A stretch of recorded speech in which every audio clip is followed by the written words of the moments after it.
City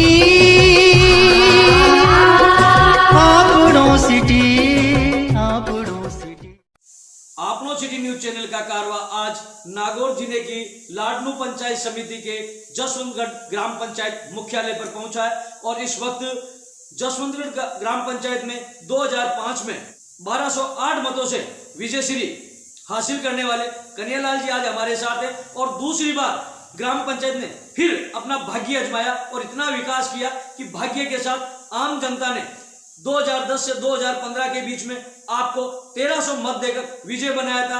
कहते हैं जो विकास करता है जनता के दिल पे राज करता है। आपने आम जन की सुनाई की, आम जन के बीच में जाकर हर दुख दर्द में अपने एक बेटे की तरह अपनी भूमिका निभाई। तो 2005 में चुनाव लड़ने के बाद 2010 में आपने चुनाव लड़ा और 2010 में भी आप पहले 1208 मतों से विजय हुए थे, तो इस बार 1300 मतों से विजय होकर जनता की सेवा कर रहे हैं। और सबसे बड़ी बात और बताऊं, इसमें एसी की सीट आने के कारण आप चुनाव नहीं लड़ पाए और दूसरी बार फिर अभी महिला सीट आई है। तो आपके अपनी माताजी बिरती देवी को चुनाव लड़ाया था और आप 800 मतों से विजय हासिल की है। आप 3 बार कहते हैं ब्रह्मा विष्णु महेश, जिस प्रकार भगवान के तीनों रूप होते हैं, आज तीसरी बार इन्होंने डंका बजाया अपने नाम। और जो वोट मिलते हैं वो विकास को मिलते हैं, पैसे के बल पर, धन बल पर। जो लोग खरीदते थे उन लोगों को आप देखिए किस प्रकार उनकी हार हुई है और आज आपने विकास के तीसरी बार चुनाव मैदान में है। और मैं आपको सबसे बड़ी बात बताता हूं, आपने इस बार महिला सीट होने के कारण आप चुनाव नहीं लड़ पाए और आपके माताजी बड़ी उम्र में थे,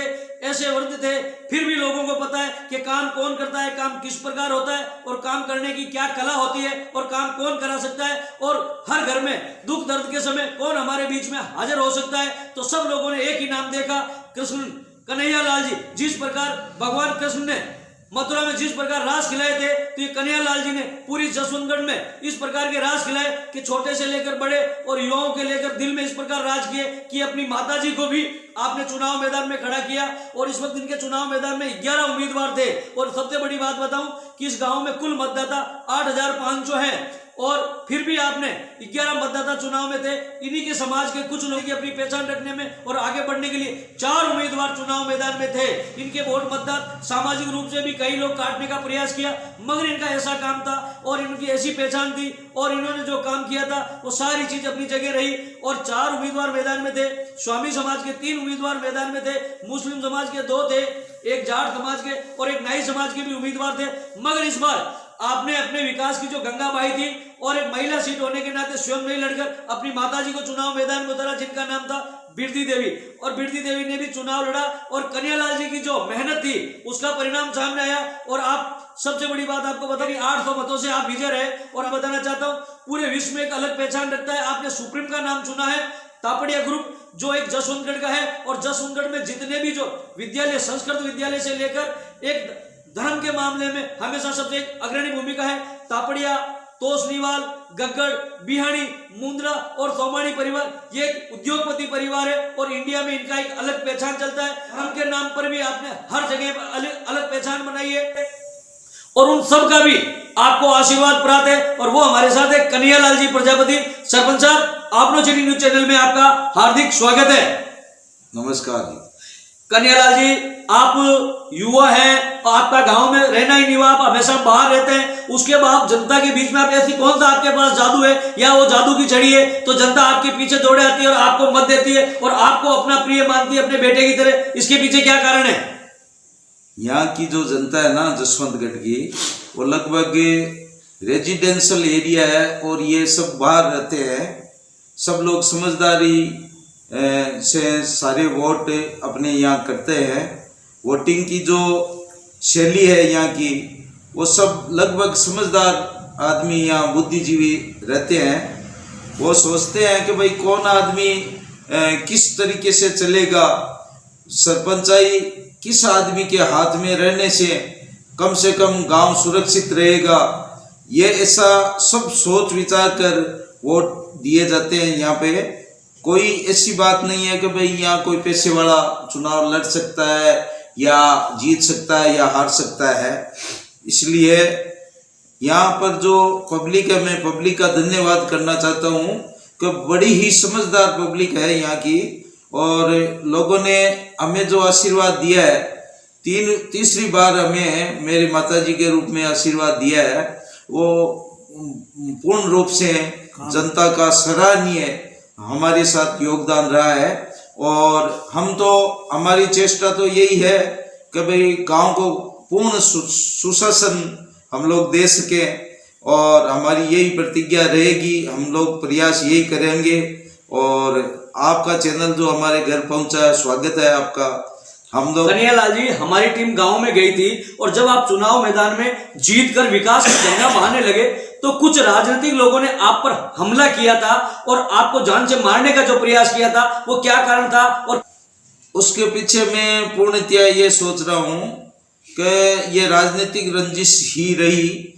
हमारे सामने फर्स्ट चुनाव में बजरंगलाल जी दाइमा, जो दाइमा परिवार, छगनलाल जी दाइमा परिवार उनके भाई है, उन्होंने चुनाव बुरी तरह से वो हार गए, इसलिए उनको ये हार बर्दाश्त नहीं हुई। मेरे साथ, मेरे ऊपर हमला करवा दिया, मेरे को दूसरी जगह बुलवा लिया धोखे से। उसमें प्रशासन का भी हिस्सा था। वहाँ तत्कालीन जो तहसीलदार और पटवारी वगैरह भी मिले हुए थे। मेरे को रात्रि में बुला लिया और मैंने बिना सोचे समझे वहाँ जाकर ये जो उनके हमले में मैं जो घायल हो गया था, उसमें मेरी भी थोड़ी गलती है कि मेरे को रात में। आप कितनी जगह से फ्रैक्चर हुए, क्या स्थिति थी, किस प्रकार आपके साथ मारपीट की गई थी? मेरा दोनों जो पैरों में है, एक पैर में 4 जगह फ्रैक्चर हुआ था, एक पैर में 3 जगह हुआ था, सर में भी चोट लगी जिससे मैं बेहोश हो गया था। और फिर 3 दिन तक कंटिन्यू मेरी जयपुर हॉस्पिटल दुर्लभ जी में, संतोष दुर्लभ जी में ब्लीडिंग होती रही। लेकिन ईश्वर की दया और जसवंतगढ़ की जनता की बढ़िया भावना से मेरे पास सब लोगों ने ब्लड देने के लिए लाइन लगी हुई थी। मेरा ब्लड निकलता रहा और लोग देते रहे।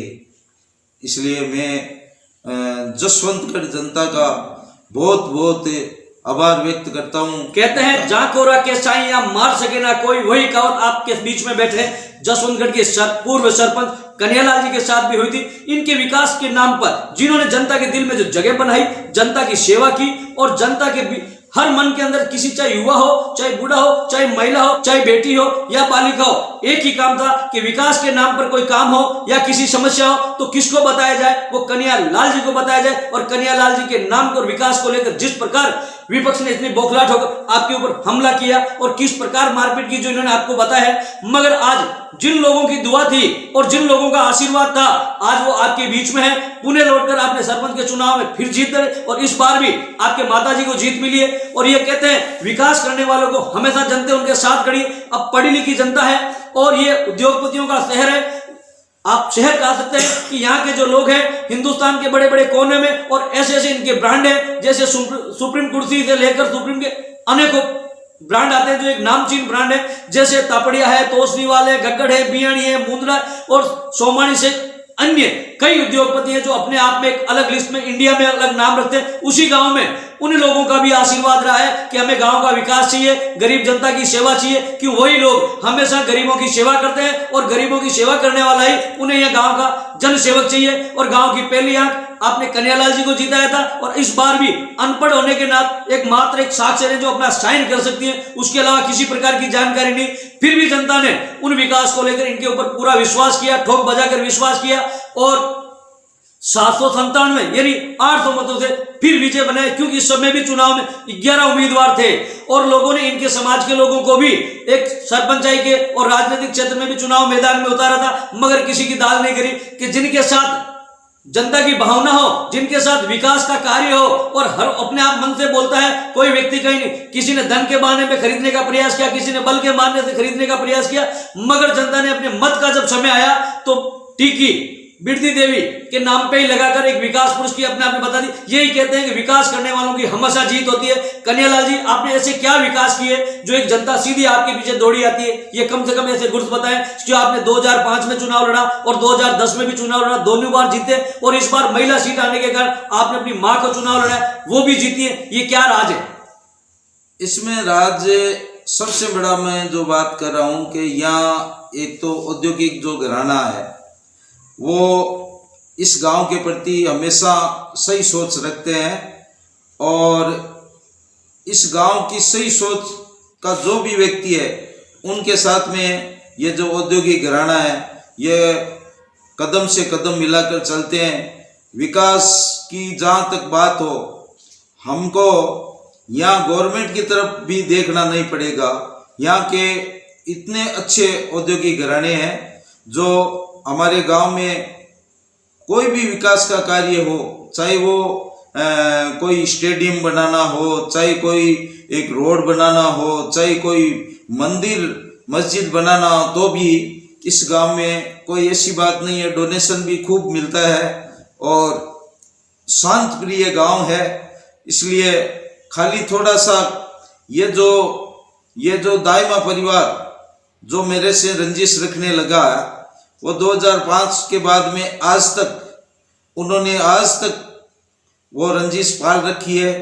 जहाँ उनका अवसर मिलता है, उनको अवसर मिलता है, वो हमें बदनाम या हमें शारीरिक नुकसान या हमें आर्थिक नुकसान पहुंचाने की ही कोशिश करते हैं। इसलिए मैं जनता से भी निवेदन करता हूं कि अगर किसी आदमी की चुनाव में तो एक जीतता है एक हारता है, कोई बात नहीं है, लेकिन अगर इतनी रंजिश रखकर अगर चुनाव लड़ा या जीता या हारा जाए तो ये लोकतांत्रिक मूल्य में थोड़ी सी गिरावट है।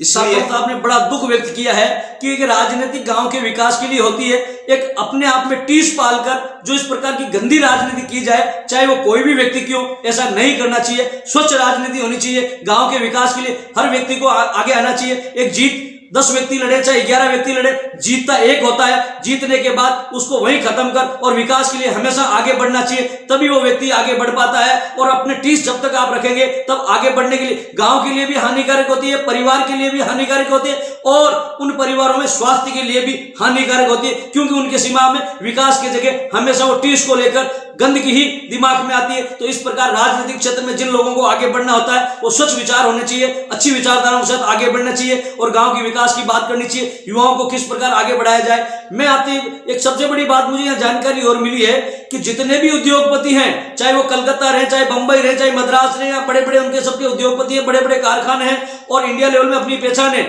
मगर साल में एक बार वो हमेशा परिवार के सहित जसवंतगढ़ आते हैं और अपना एंजॉय उड़ाते हैं और पूरे परिवार के साथ मिलकर जाते हैं। और गांव में किसी प्रकार की कोई समस्या हो, गांव में किसी प्रकार की कोई ऐसी चीज नजर आती है कि गांव के विकास के लिए जरूरत हो, तो वो अपने ही धर्म से, अपने ही पैसे से, अपनी ही कमाई हुई पूंजी से इस गांव के विकास के लिए भी वो हमेशा हमारे बीच में रहते हैं। और आप सरपंच साहब ने भी बताया कि हमें सरकार की भी इतनी आवश्यकता नहीं पड़ती है, सरकारी योजनाएं आती है उसका लाभ लेने का हम प्रयास करते हैं, मगर उन भामाशाहों का, इस गांव के लालों का, जो अपने आप में जो व्यक्ति पैसा कमाकर कहीं बैठे मगर इस गांव के लिए जो कुछ करता है वो सबसे बड़ा होता है। तो इन भामाशाहों को भी मैं प्रणाम करता हूं कि आपकी जो भूमिकाएं, आप गांव में जो विकास की बात करते हैं, ऐसी प्रेरणा हमें मिलनी चाहिए और हर व्यक्ति को लेनी चाहिए कि जहां जन्मभूमि के जाकर कम से कम हमारे पास 5 पैसा आया है, हमने अपनी अलग पहचान बताई है, तो हमारे गांव में जब अपनी अलग पहचान नहीं बनाएंगे तो हमारा पैसा किसी काम का नहीं है।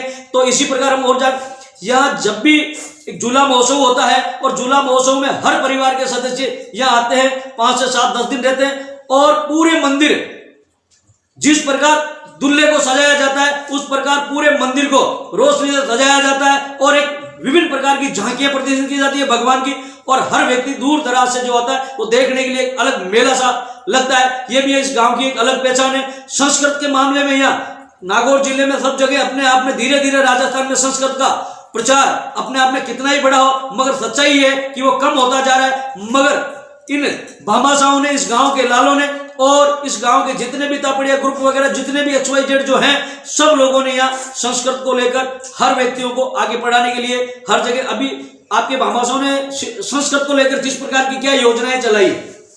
हमारे यहाँ तापड़िया परिवार ने संस्कृत महाविद्यालय जसवंतगढ़ का नाम रोशन किया है, महाविद्यालय यहाँ स्थापित किया है और लगभग राजस्थान में, ऐसी पूरी तो मेरे को जानकारी नहीं है, लेकिन लगभग 600-700 टीचर इन्होंने अपने पैसे से गवर्नमेंट स्कूलों में लगा रखे हैं और कंप्यूटर की जो शिक्षा है उसमें भी इन्होंने एक अलग से बस चला रखी है जिसकी वो जानकारी विद्यार्थियों को मिलती है।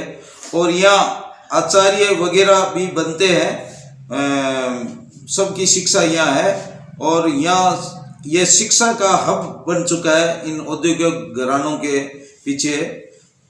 तो मजे की बात यह है कि लोग ये कहते हैं कि संस्कृत में मात्र एक ब्राह्मण पढ़ता है। यहाँ एसी से लेकर ओबीसी से लेकर सामान्य वर्ग के और सारे समुदाय के लोग, सारे जाति के लोग यहाँ संस्कृत की पढ़ाई कर कर अपने अपने जगह अपनी एक अलग पहचान कायम की जा रही है। लोगों में एक भ्रम था, लोगों को यह कहा जाता था कि एक संस्कृत मात्र एक ब्राह्मण पढ़ते हैं। आज जब मैंने यहाँ जानकारी ली तो ये मुझे पता चला कि यहाँ एसी के लोग हैं, चाहे वो अलग अलग विभिन्न एसी, एसटी, ओबीसी और अन्य सामान्य और ब्राह्मण समाज के सारे लोग एक साथ बैठकर यहाँ एक संस्कृत की पढ़ाई करते हैं। और ये सब तापड़िया ग्रुप और यहाँ के उद्योगपतियों की ही देन है। मैं आपको बताऊं, ये सुजला आंचल जो कहा जाता है, सुजला जिनको लाडनू, सुजानगढ़ और जसवंतगढ़ का एक रूप बनाकर तीनों का एक एक नाम लेकर एक सुजला आंचल कहा गया है। और ये सुजला आंचल का एक ये कलेजा है जिसका नाम है जसवंतगढ़।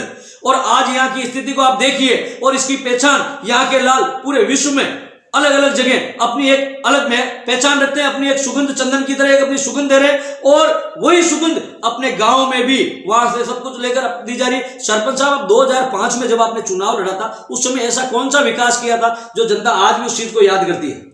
देखिए, मैंने ये तो कभी ये नहीं सोचा कि मैं कोई विकास पुरुष हूँ, लेकिन मैंने ये सोची है कि भाई हमारे गांव के उत्तर साइड में एक इंदिरा कॉलोनी है।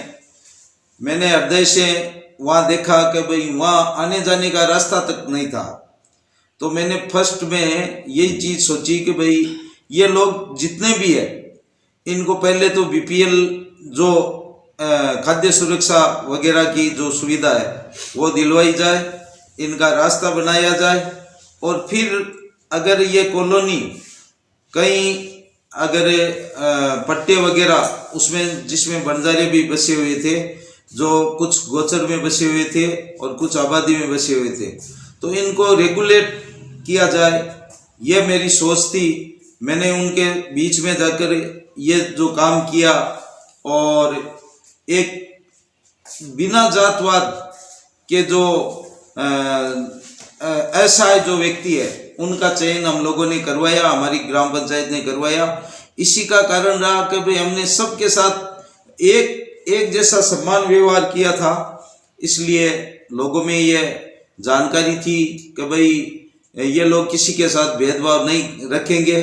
हाँ, इनके साथ में ज़रूर ये जो दाइमा परिवार वगैरह है ये रंजिश रख के भेदभाव रख सकता है, बाकी हमने कभी इन चलिए, आपके पहले कार्यकाल में आपने बंजारों से लेकर गरीबों को पट्टे दिलाने सहित और विभिन्न कार्यों में आप खूब चर्चा में रहे, वो भी एक अपने पर। सेकंड जो कार्यकाल था 2010 और 2015 में भी आपकी क्या विशेष भूमिका रही जो जनता ने फिर आप पे और आपकी मां को खड़ा करने के बाद आपकी माताजी को आपने चुनाव मैदान में उतारा, जो एक साक्षर है, उसके बावजूद लोगों ने भरकर प्रयास और 797 मतों से उन्हें जिताया। तो आपकी 2000 का कार्यकाल क्या रहा? मेरा दूसरा जो कार्यकाल है ये जनता की सहानुभूति एक लहर थी कि भाई इस व्यक्ति ने कभी किसी के बारे में बुरा नहीं सोचा और इस व्यक्ति के ऊपर में जानलेवा जो हमला हुआ था उस चीज का जो रिप्लेस मेरे को जो मिला वो जनता के द्वारा, वो दूसरा कार्यकाल था कि भाई आपको एक मौका और दिया जाए। आपकी गलती कुछ नहीं है, उसके बावजूद भी अगर ये जो ग्रुप है, ये जो एचएस जो लोग हैं जो अपने गांव में आकर ऐसी जो सुरक्षा मानदंडों को घात पहुंचाता है, उसकी सुरक्षा के लिए आप आगे रहो, हम लोग आपके साथ में रहेंगे और हम लोग जसवंतगढ़ को बदनाम होने नहीं देंगे। इसी के साथ जनता ने हमें आशीर्वाद दिया और हमारा दूसरा जो कार्यकाल है, वैसे विकास तो सतत प्रक्रिया है, ये तो चलती रहती है भाई। रोड भी बनाए हैं, कई रास्ते, मैंने 35 साल पुराने जो रास्ते ब्लॉक थे उनको मैंने खुलवाया है। और हाँ, कहीं ऑब्जेक्शन जरूर हुआ था लेकिन वो भाईचारे से मान गए, तो जनता ने भी यही सोच लिया कि भाई ये आदमी अपने बीच में आकर बैठ सकता है, अपने इसके दरवाजे अपने आधी रात को खुले रहेंगे, किसी का ये पक्षपात नहीं करेगा, जात पात का कहीं नामो निशान नहीं है। मतलब सबकी समरसता की जो बात हम लोग कर रहे थे, इसी की पहचान हमारे दूसरे कार्यकाल में जनता ने हमें दी है। सरपंच साहब, आप चुनाव मैदान में थे, 2 बार आपने चुनाव लड़ा और विजयश्री रहे। सारे लोगों को ये पता लग गया कि वोट किनको मिलते हैं, कैसे मिलते हैं, किस विधि से मिलते हैं। वो आपको पता था कि वोट हमेशा विकास को मिलते हैं और आपने विकास को अपनी महत्वपूर्ण और विकास को आपने कड़ी समझी और गांव की कड़ी समझकर गांव का विकास कराया और जनता ने भी आप पर विश्वास किया। मगर इस बार आपके उन विकास को लेकर आपके असाक्षर, सिर्फ एक साक्षर करने वाली, हस्ताक्षर करने वाली आपके नाम से आपकी माताजी को चुनाव मैदान में, जिनके सामने 11 उम्मीदवार थे, उसके बावजूद आपको लोगों ने इतना समर्थन दिया और विजयश्री पहनाकर जीत का सेहरा आपके सिर पर बंधा है। अब आपकी आगे की क्या विकास की योजना है कि अब आप इस गांव में कौन सा पहला काम जो है, या इस समय आपके 1 साल बीतने आया है कि इस गांव में कौन कौन से ऐसे काम अटके हुए हैं जिन काम को प्रायोरिटी से करेंगे, जो वास्तव में करने हैं और अब तक नहीं हो पाए, ऐसे कौन कौन से काम हैं? हमारे जो गांव में जो पिछली जो ग्राम पंचायत जो ऐसी सीट रही थी, उसमें हमने ऐसा महसूस किया है कि भाई एक क्षेत्रवाद सा फैल गया है। पहले हमारे गांव में ये चीज नहीं थी। जो भी औद्योगिक घराने भी जो विकास करवाते थे, उनमें कोई तरह का भेदभाव नहीं था। लेकिन पिछली जो ग्राम पंचायत जो रही है, उसमें मैंने देखा है कि भाई इस इलाके में ये चीज की है, इस इलाके में नहीं करनी है। तो ये जो चीज जसवंतगढ़ में जो आई है, ये पिछली ग्राम पंचायत के रहते आई है। इसका हमें बहुत बड़ा दुख है। हालांकि हम लोग ये ट्राई कर रहे हैं कि भाई किसी के मन में ये चीज न रहे कि भाई ये फलानी जाति का है, ये फलाना आदमी है, ये उसकी अलग पहचान हो। इसलिए अब की बार हमारा यही अभ्यास रहेगा, हमारी यही कोशिश रहेगी कि भाई ज्यादा से ज्यादा जिस जगह किसी ने भेदभाव किया है उसकी भरपाई हम लोग कर सकें, ताकि जिनके साथ भेदभाव हुआ है उनके मन में यह नहीं रहे कि भाई हमारे साथ, हमारे गांव में हमारे प्रति कोई भेदभाव रखता है। सरपंच साहब, आपने सैकड़ों तरह के विकास कराए हैं, जनता के दिल पे आपने राज किए। आपकी ग्राम पंचायत में सरकारी कार्यालय कौन कौन से हैं, जहां एक सरकारी कार्यालय के अधिकारी आपके बैठते हैं, आपकी ग्राम पंचायत के लोगों को लाडनू या अन्य नागौर तक जाना नहीं पड़े और वो कार्यालय का काम यही हो सकता है, ऐसे कौन कौन से कार्यालय हैं? देखिए, वैसे तो गवर्नमेंट की जो भी आजकल जो पॉलिसी है, उसमें हमारा गांव का जो लोकेशन है, जो भूगोल है, वो सुजानगढ़ हमसे 6-7 किलोमीटर सुजानगढ़ पड़ता है, लाडनू हमसे,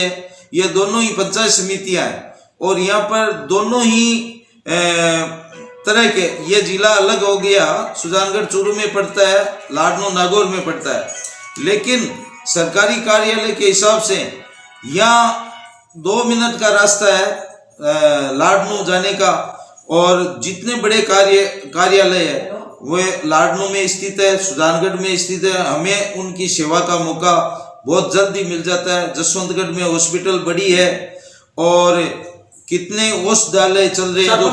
सरपंच साहब, मेरा यह कहना है कि सरकार की जितने भी कई ऐसे योजनाएं हैं जो ग्राम पंचायत मुख्यालय पर होने अनिवार्य कर रखे हैं, मगर आपके यहाँ पशुओं को लेकर पशु चिकित्सालय है क्या? पशु चिकित्सालय अभी हमारी पहले पोस्ट नहीं थी, अभी सरकार ने पशु चिकित्सालय पोस्ट दे दी है। अभी जल्द ही भवन निर्माण का भी अगर फंड गवर्नमेंट देती है। अभी हमारा एमएलए साहब है, उन्होंने ग्राम पंचायत जसवंतगढ़ की तरफ से जो भी हम लोग कोई भी काम मांगते हैं तो उनका यही रुख रहता है कि भाई ये लोग बीजेपी के हैं या ये लोग किसी पार्टी के हैं, उनके मन में ये सबसे पहले उनकी धारणा यही है। इसलिए जो भी काम आज किन्हीं रास्तों पे जो अतिक्रमण हो रखा है, हमें पुलिस इमदाद तक नहीं मिल पाती है। एमएलए साहब है, उनकी मेहरबानी है। हमने बार बार एसडीएम साहब या वीडियो साहब या जिला परिषद में हमने बार बार रिक्वेस्ट की है, कलेक्टर साहब के यहाँ भी की है कि भाई अगर गांव में अतिक्रमण होगा तो एक नया अध्याय शुरू हो जाएगा। यहाँ की गोचर भूमि है उसमें भी अतिक्रमण हो रखे हैं, लेकिन पुलिस इमदाद के बिना हम लोग अकेले अतिक्रमण हटा नहीं सकते हैं। मेरा दुख सरपंच ये है, साहब के सबसे बड़ी मन में एक पीड़ा भी है कि गांव में जो विकास होना चाहिए वो बिना भेदभाव के होना चाहिए, पार्टी पॉलिटिक्स को दूर करके होना चाहिए, मगर इस राजनीति को लेकर जो मन में किस प्रकार की खटास है वो एक विकास में अपने आप में एक बाधा बनती जा रही है। एक ये सबसे बड़ी ग्राम पंचायत है जिसके अंदर आज हम बात करना चाहेंगे करीबन 9000 के आसपास मतदाता हैं और उन मतदाताओं को हर चीज की आवश्यकता पड़ती है, चाहे वो पशु चिकित्सालय हो या अन्य विभिन्न प्रकार के जो महकमे हो जिनकी सेवाएं हमें उपलब्ध होनी चाहिए, मगर ये उपलब्ध नहीं हो सकती क्योंकि एक बॉर्डर का गांव है, यहाँ से 7 किलोमीटर पर चूरू जिला लगता है और सुजानगढ़ पंचायत समिति है, तो उसका एक अलग क्षेत्र आ जाए, अलग जिला आता है तो उसका कोई लाभ, राजनीतिक लाभ उन लोगों को नहीं मिल पाता है और उनके लिए जो जगह बचती है वो एक सिर्फ लाडनू है, वो यहाँ से 5 से 7 किलोमीटर दूरी पे है। तो 7 किलोमीटर दूरी पे जाने के बजाय इस गांव को हमेशा सरकार ने भी उस बात को अपने आप में पंचायत समिति मानकर, नजदीकी मानकर जो सुविधाएं देनी चाहिए वो नहीं दे पाए और वो अपना एक राजनीतिक सिक्का और एक राजनीतिक पहलू बनते हुए इस कारण से ये गांव है। मगर इस गांव का जो विकास हो रहा है वो सिर्फ एक ही है कि यहाँ के भामाशाह, यहाँ के दनियाडिया और यहाँ के उद्योगपति जो परिवार है उसी के बलबूते पर जो विकास हो रहा है और आपने भी उनका सहारा लेते हुए इस गांव को एक चमन बनाने में, इस गांव में विकास की गंगा बहाने में आपने एक महत्वपूर्ण भूमिका निभाई है और इस बार इनके माताजी चुनाव मैदान में है और आप एक सरपंच प्रतिनिधि इन्हीं को मान लिया जाए कि इनके माताजी जो कुछ कर रहे हैं वो सरकारी आंकड़ों के तहत है, मगर सरपंच के प्रतिनिधि के रूप में कन्हैयालाल जी आप भी अच्छी सेवाएं दे चुके हैं, तो आप माताजी को अपना एक ज्ञान और अपने अनुभव के साथ साथ आगे बढ़ाने का प्रयास कर रहे हैं और आपके माताजी आपके अनुभव के साथ इस गांव का विकास कराएंगे। आप लोग सिटी न्यूज चैनल से तेजाराम लाडनवा।